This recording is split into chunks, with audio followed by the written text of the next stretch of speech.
use of electric telegraph, the office had been a broom cupboard.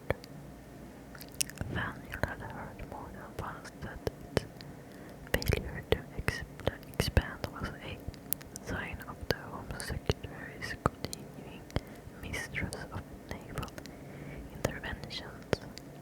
But even if that wasn't the case, the department budget had never stretched to the replacement of the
his way to the iron staircase.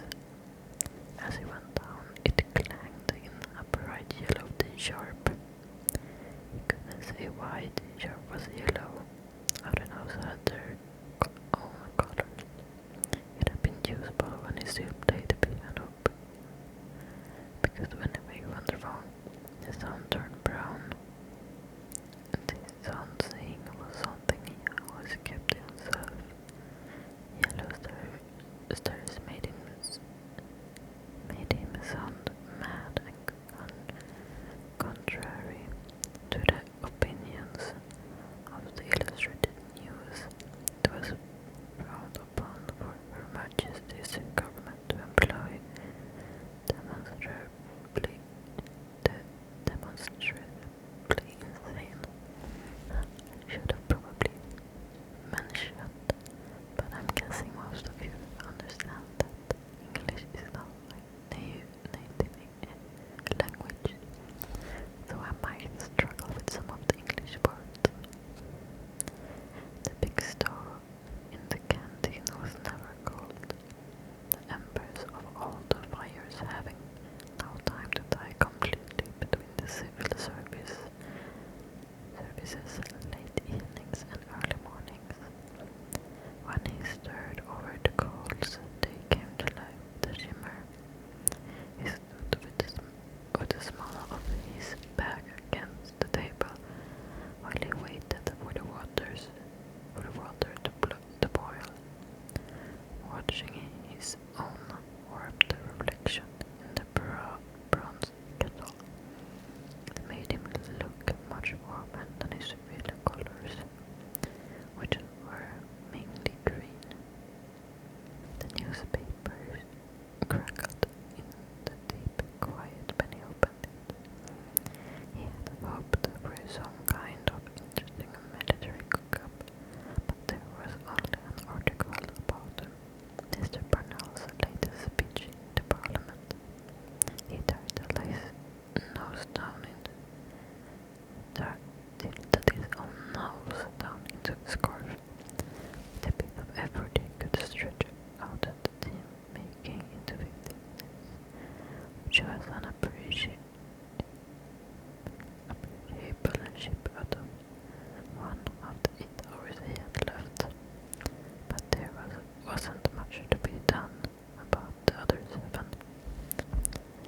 It was easier when his book wasn't boring, and when the newspaper had something better to do than look askance at Irish pushings for independence, as though Clan and Nagile had not spent the last years throwing bombs into the windows of government buildings. He flicked through the rest of the paper. There was an advertisement for the sorcerer at the Savoy. He had seen it, but the idea of going again made him feel brighter. The kettle whistled. He poured his tea slowly and took it back up the yellow steps towards the isolated light of the telegraphy office lamp. Cobb held close to his breath. One of the telegraphs were clicking. He leaned in, only curious at first, until he saw it. He leaned in, only curious at first, until he saw it was the machine of a great Scotland Yard, and large to catch the end of the transcript paper. It was almost always crunched itself up after 3 inches. It creaked as it threatened to crush the paper, but yielded when he pulled. New dots of touches of code came out shakily in old man's handwriting. Fenians left me a note promising that the rest was still ticking through the clockwork, making little skittering stars through the gloomy room. He recognized the style of the operator before long. Superintendent Williamson coded in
While the sun was still clicking, I thought the superintendent's last word